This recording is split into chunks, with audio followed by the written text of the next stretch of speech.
Chismis Dabaglita!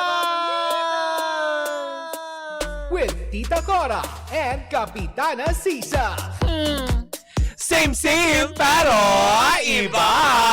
We are number 106.7 Energy FM. Pangga, wag mong sabihing radyo. Sabihin mo! Energy! Yun! Hello pa rin po sa ating mga pangga na patuloy pa rin po nakatutok sa ating himpilan sa Energy FM. Sama kay Panig ng Metro and Mega Manila. Isang magandang umaga pa rin po sa inyong lahat. Yes, at sa mga nagpatay ng radyo, pagpasok ng baklitas, naway masunog ang sinaing nyo. Pinatay ang radyo. Oo. Pinaiingayan. Uy, pero meron akong gustong batiin. Sino? Si Madam Lily Chua. Yan. Alam ko pong hindi nyo po kami kilala. Kami po ang baklitas. Magaan din po ba loob nyo sa amin?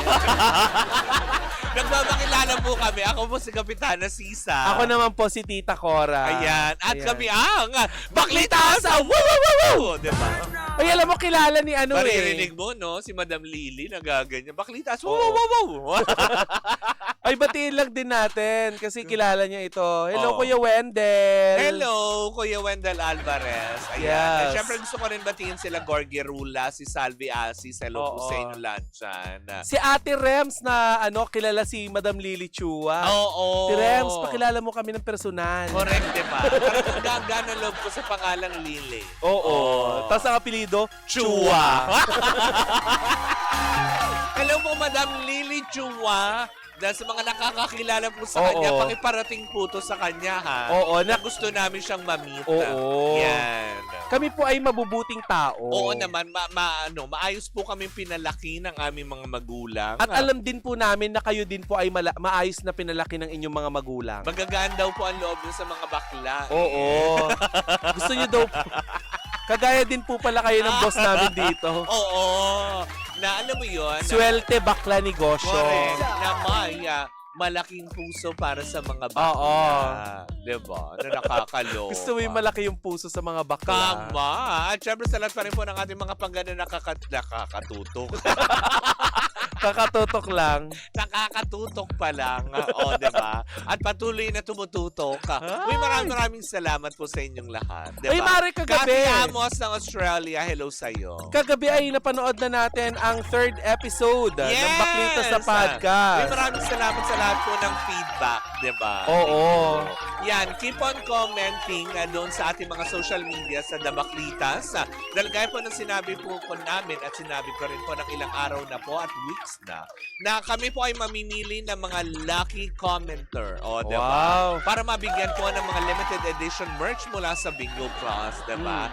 Episode 3 is up already on Spotify. Correct. And nakapost na rin po yan sa mga social media ng The Baklitas on Facebook, of course, and of course sa YouTube channel. Don't forget to subscribe din. At sa mga naghahanap ng episode kung saan nag-guest si David Remo, Oo, ayan, wala abangan pa. nyo soon. Ang tabayanan nyo po dahil, ayan, mapapanood nyo yan sa episode 4 and 5. Correctus Cactus Mare. Pero eto na ang chika ko for today's video. Makinig kang maigi, Rome Chris. Ay, eto na nga. Let the battle begin. Begin! Ganon. Jam Ignacio. Actually, Mare, ayaw sana natin pag-usapan to kasi wala naman itong kinalaman sa showbiz. Oo. Pero kasi connected ito kay Ma'am si Carla dahil Correct, ex diba? niya, di ba? Oo, na wala daw tigil Oo. sa kakaparinig sa mga ina-upload sa TikTok. Correct. Diba? Eto na nga, Mare. Jam Ignacio, nag-sorry na kay Jelly Au. At Ay. sinabi nito na mahal niya daw itong si Jelly Au. Ay, matapos mong gawing ano. Punching bag, yung nguso. Matapos mong gawing maruya yung mukha niya. Hindi pala maruya, piyaya. Hoy! Diba? Nagkaipit-ipit. Diba yung piyaya maitim yun? Correct. O, diba? Matapos mapipilang kanda itim-itim. Yung ubi na piyaya. Matapos mo siya gawing piyaya, sasabihin mong mahal mo Sorry. siya. Oo. Grabe yun. Nag-sorry na si Jam Ignacio Mare sa kanyang fiancé na si Jelly Au. Oo. Matapos niya umano itong bugbugin sa loob ng kanyang sasakyan. Taray. Pinagsisihan na raw ni Jam ang nagawa niyang pananakit kay Jelly Oo. at kasabay nito ang paghingi niya ng tawad. Taray. Ayan, hindi lang kay Jelly kundi sa pamilya at lahat ng taong nagmamahal sa content creator at DJ. Oh, diba? Sa panayam nga Mare ng GMA kay Jam kasi exclusive interview yun, Mare, Oo. ay nagpahiwatig ito na gusto na rin daw niyang maituloy Oo. ang kasal nilang naudlot dahil sa abugbog burnout. Hindi na ikaw na lang. Diba? Kunwari ikaw si Matapos pag nategi mo, sorry, ganon. Diba? Sabi nga natin kaninang first half, di ba? First half, Oy! di ba? Kung magbabalikan sila, hindi na ito balikan. Oo. Rematch ang tawag doon. Oo. Diba? May round 2. Gumanti ka. Oo. Gumanti ka, diba? Mga ganyan. Alam mo sana lahat kasing lakas ni Tessa Prieto. Oo. Di ba kamakilala? Kilala niyo ba si Tessa Prieto? Oo, yung mahilig maglagay ng mga feathers Oo, sa may ulo. mga may mga headdress lagi. Oo. 'Di ba? May nakakaranas din siya ng ganyan ng pananakit at physical abuse sa kanyang sa kanyang kinakasama. O ayun, nakita mo 'di ba diba? nagsampa siya ng kaso? Pero mas malala pa rin yung sinapit nito ni Oo, dai kasi pinapunok na tilapia talaga Oo, yun. diba? Akala mo yung plapla, diba? Inupo bigla. Ganyan. Anong peg niya? Nakakaloka yun. Matapos mong bugbugin, sasabihin mong mahal na mahal at gusto mo. Ay, nako, ano yun, te? Diba? Oo. Mag-isip-isip ka, te. Alam mo te, O, ano? alam mo Mare, mukhang magkakatotoo nga ang prediction ng mga tao na mukhang magbabalikan ito. Ha? Kasi, 'di ba? Ito Oo. lang naman yung naging issue yata nila yung Oo. nagbugbugan sila Pero other than that, ang nakikita natin sa social media, Oo. hala, panay ang yakapan, lambingan, 'di ba? Matapos kang bugbugin na ganun. Ikaw ba Mari, wala na kapag ganon? Wala, no? Ako Kaya, din. alam mo yun, maniniwala ako dito kay Jelly Au. Diba? Mm-mm. Na siya magpapatotoo sa kasabihan na hindi lahat ng ex pag bumalik sa'yo ay mahal ka. Yung iba, sinusubukan kung gaano kakasyunga. Mm-mm. Diba? Alam niya na ganyan. So, magpapatawad ka matapos, alam mo yun, gawin kang Dami piyaya. nagre-react ate Hindi, nung totoo sinabi naman. mo. Kasi diba, matapos kang gawin parang piyaya, tas sorry lang. Ilang Diba? suntok kaya yung inabot niya, no? Dahil para mamaga ng ganyan, feeling ko 65 times. Na magatas pumuto. Oo. Lumabas yung filler. Diba? Tapos sorry. Bakit? Kasi alam mo may kakaharapin kang kaso. Oo. Ikaw, Kuya Robert. Oo. Don Robert Papabet. Oo. Ayan. Ikaw ba'y nasampal na ni Chang Ami? May nagko-comment. Siya pala yan. Oo, si Kuya Robert. Kuya Obet, Obet. oo. Ayan, ikaw pala yan. Kayo mga pangga, nakaranas na ba kayo ng pananakit ng partner nyo? O hindi naman, grabe. Diba? Pero Kahit eto, naman na Mare. sino, bakit papayag ka ba? Ay, hindi. O diba, gaganti ka. Mm-mm. Alam mo, ikaw ang dapat sumapil, para dito gumanap sa role na ginampanan dati ni ni Dina Bonnevie nga ba yun? Yung babangon ako't dudurugin kita. Pero Mare, iba yung ginampanan niya Ano? Patayin sa suntok si Barbara. Akala ko floor contemplation. O, hindi mo siya bibitayin. Hindi kung hindi siya nakalabas, doon nabitay siya, Oo. diba? Pero dagdag pa dyan, Mare, sa balitang iyan, ay Oo. itinanggi rin ni Jam Ignacio Na? nagtatago siya ngayon sa mga otoridad matapos ang ginawa niyang pambubugbog dito sa kanyang fiancé na si Jelly Au. Oo. Aniya ay naghihintay lang siya ng tamang pagkakataon para harapin ang kasong isinampa sa kanya ni Jelly Au Oo. sa National Bureau of Investigation o NBI. Wala ka nang kawala. Nasa NBI na pala. Oo. Ayun. Hindi ka nagtatago. Ben ngayon ka lang nagsalita. Oo. Sabi pa nito si Jamare ay sana'y mabigyan siya Oo. ng chance nitong si Jelly na Oo. ayusin ang relasyon nila in private. Ay! Oo, dahil pinapangarap pa rin daw niyang makasama habang buhay ang DJ Oo. at bumuo ng sariling pamilya at Oo. boxing ring. Ay, Ay. hindi, charing lang. Oy, Hindi yung fairness, boxing ring, hindi kasama Alam ko yun. UFC fighter na rin sila Oo. ngayon.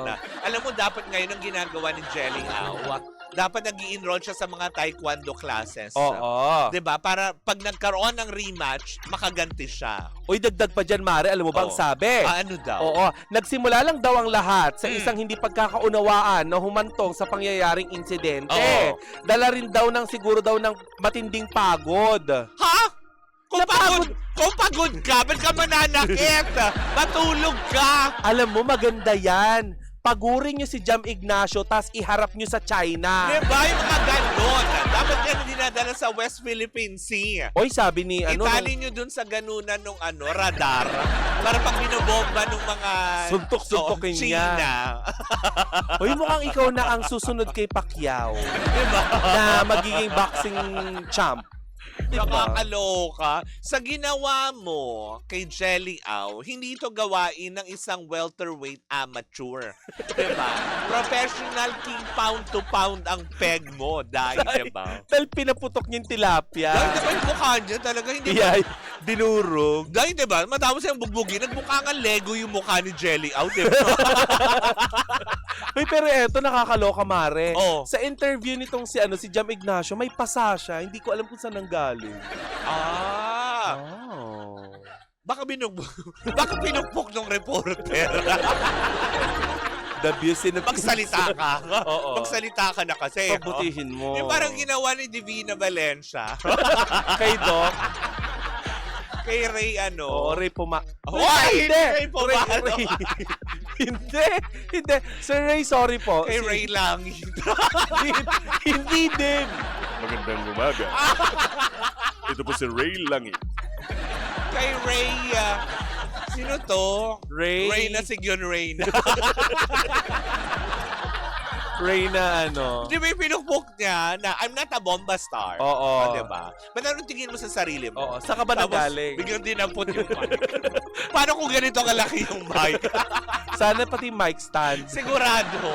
Pag ito yung mic na to ang pinukpok sa'yo, Oo. sigurado pati ulirat mo sasama. Mas bubongga ako doon, Mare, kung boomer microphone. Oh. Kasama yung stand. Ihampas, di ba? Diba yung mga ganon? Pero hindi, di ba? Siyempre naman kahit papaano, hindi ito ganong kadali na madadaan sa sorry. Naniniwala naman din ako na bilang babae. Wow! Oy! Bilang feeling babae. Oh. Oh, di ba? okay na. Bilang feeling babae, di ba? Kung mga parang emotionally kasi trauma yun eh. Mm-mm. 'Di ba nung araw na yun, kahit mahal na mahal mo yung tao siguro, kahit humingi sa'yo ng tawad yun, oo, siguro mapapatawad niya. Pero, kung ipagpapatuloy niyo yung relasyon na yun, 'di ba yun nga yung sinasabi na nagawa mo minsan, magagawa mo ulit. Oy, Mare, alam mo, dagdag pa dyan sa balita na yan, kaugnay ng balita na yan, Oo. kamakailan lamang ay kinakita ng hindi magandang attitude din itong si Jelly o kung paano niya sagutin yung mga nagko-comment. Hindi, kasi syempre, kumaga ano siya eh, biktima siya eh. Mm. Kumaga parang wala pa siguro din siya sa, alam mo yun? Ano yung naulol siya dahil sa suntok? Hindi. Siyempre, ikaw ba naman ang bembang na ganun? Ewan ko ba naman kung talagang yung utak Ay, mo gusto na... ko yung nabembang ako. Diba? Ewan ko ba naman kung talagang ikaw ba naman yung ganyan at hindi naalog yung utak mo, bilib ako. Diba? Yung mga ganun. Siyempre, ganun ba paano kung bakit ganun siya siguro? So, yung trauma kasi. Ah. Diba? Ikaw ba naman siguro bugbugin ng paputokin na ganun? Hindi nga natin alam kung inumpog-umpog siya dun sa loob ng Salamin. sasakyan, sa dashboard, yung mga ganyan. O di Ang naman kaya, dami. baka dinunggol siya dun sa manibela o kaya dun sa cambio. Ano yung Tetris? Yung mga ganyan, hindi natin alam. Kasi para magkalasog-lasog yung mukha niya ng ganon, di ba? Ang choreography niya, yung Oo. lumang DVD, yung gumaganong ganon. Toing, toing, toing, toing, toing, toing. Kapag nakapos, ay! Dahil dyan si mama at papa. Dumating. Toing, toing, toing, toing, toing, toing. Ganon yung tunog niya. Di ba? Hindi. Siguro maawa naman din siya sa sarili niya, Mm-mm. di ba? Huwag siya magpadaan sa mga flowery words Mm-mm. na mga ganon. Kasi, Ano ba yung mga sample ng flowery words, Mare? gumamela. Flowery nga! Bakla na bubo pa. Flowery words. Ano pa, Mare? Sampagita. Dama de noche. Oh, diba? May ano? Hoy, meron pa din Hoy, yan, Sa may balete, pag dumadaan tayo dyan, di ba, pag gabi, umaamoy yung dama de noche Correct. dyan. Nakakala mo lagi may nag-aaparisyon. Di ba? Correct. Yung akala mo any moment, dadaan si Mama Mary, gano'n. Kaya alam mo, yung mga ganyang bulaklak, natatagpuan na lang. Huwag mo nang padaanin si Mama Mary, ate. Diba?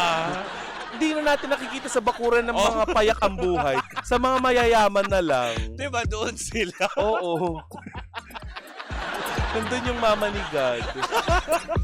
Hawak nila. Ay nako. Diba, yung mga gano'ng Pero yun na nga. Oh. Diba? Eh, anong gagawin natin? Jam Ignacio kung hindi na itutuloy yung kasal. Pero feeling ko maaari mukhang mapapatawad pa ito. Mukhang mahal pa eh. Hindi. Parang feeling ko naman din, this time, naka-back up din yung family ni Jelly Au. At kung ibabalikan ito ni Yung Jelly Au, family ni Jelly Au, sila Jelly Ace. si Mama Jelly, tsaka si Papa Papa Jelly.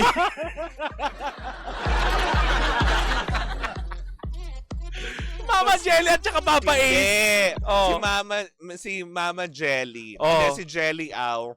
Siyempre, hindi papayagan ni Mama Jelly. Oh. Kasama ni Gummy Bears.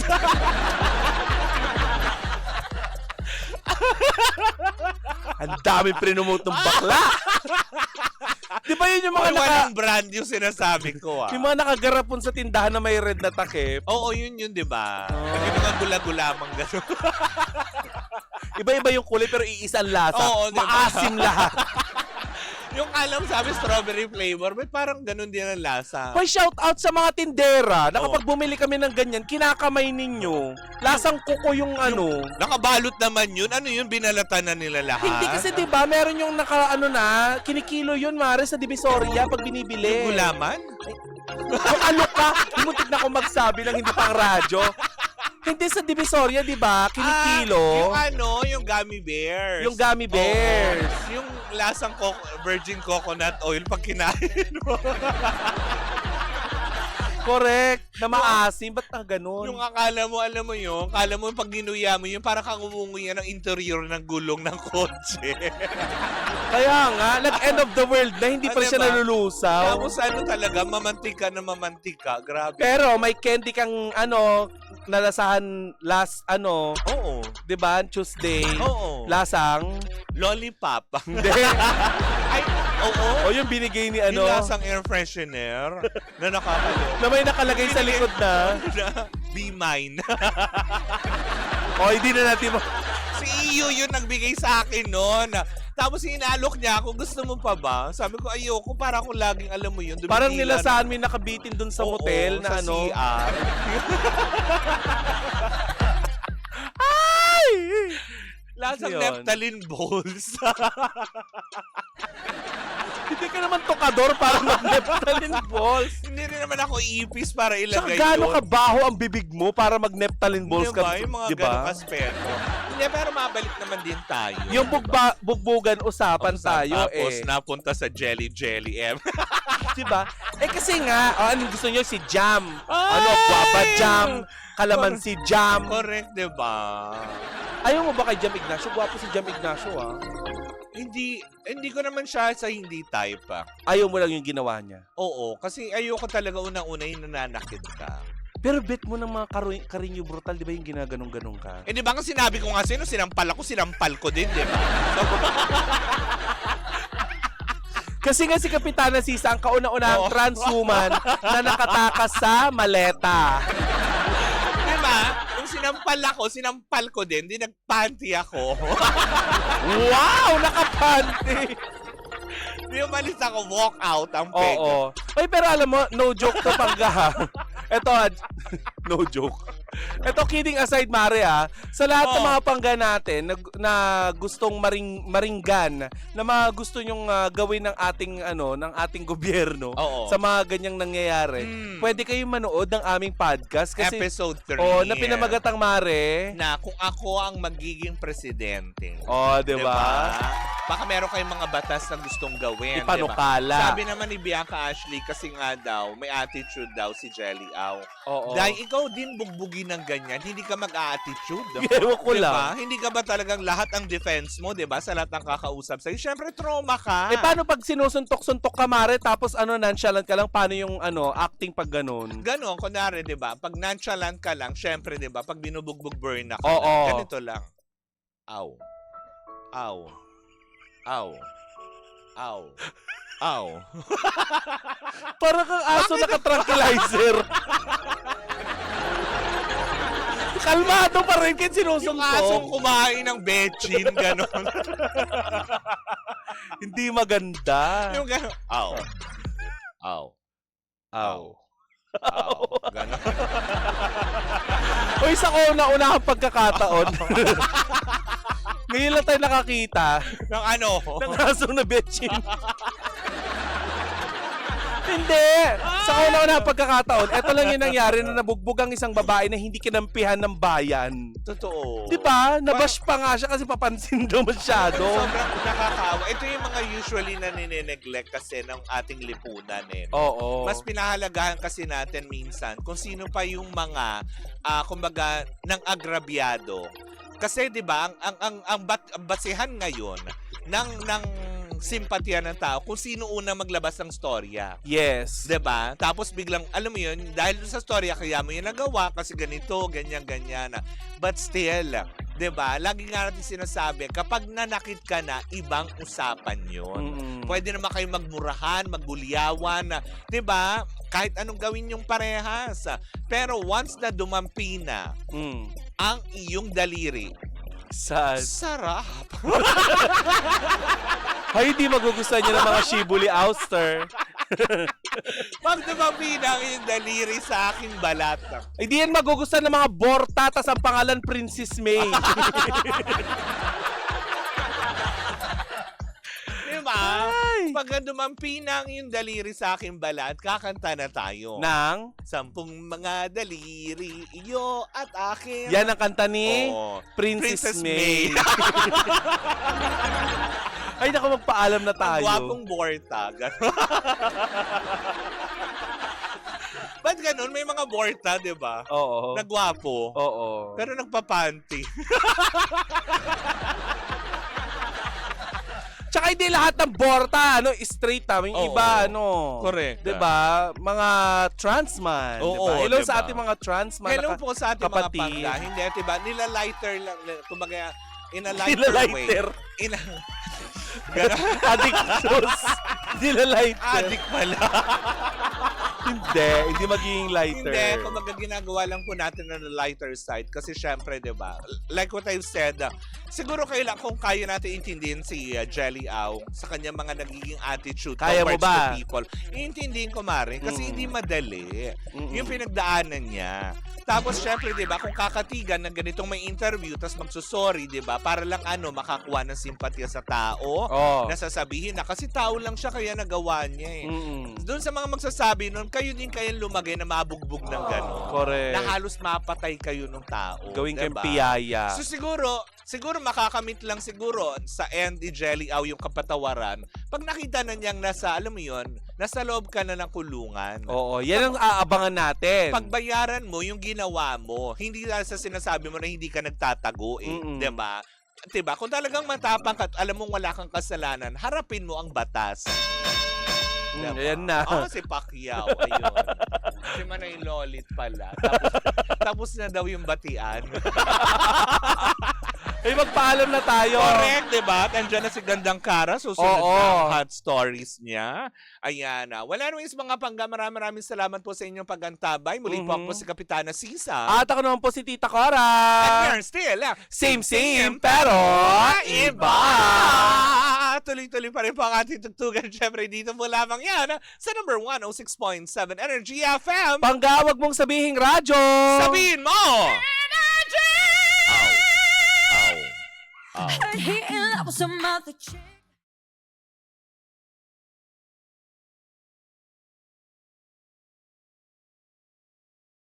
Hi Pangga! Ako po si Gandang Kara and don't forget to follow us sa lahat ng mga social media platforms namin at Energy FM 106.7 sa Facebook, sa Twitter, Instagram, YouTube, and TikTok. At samahan mo na rin ako sa aking programang Hot Stories na lagi po akong live 12 noon hanggang 3 p.m. sa TikTok Live or sa Facebook Live. Ako po ang nag-iisang chicks ng radyo, si Gandang Kara. Pangga, wag mo sabihin radyo, sabihin mo Energy!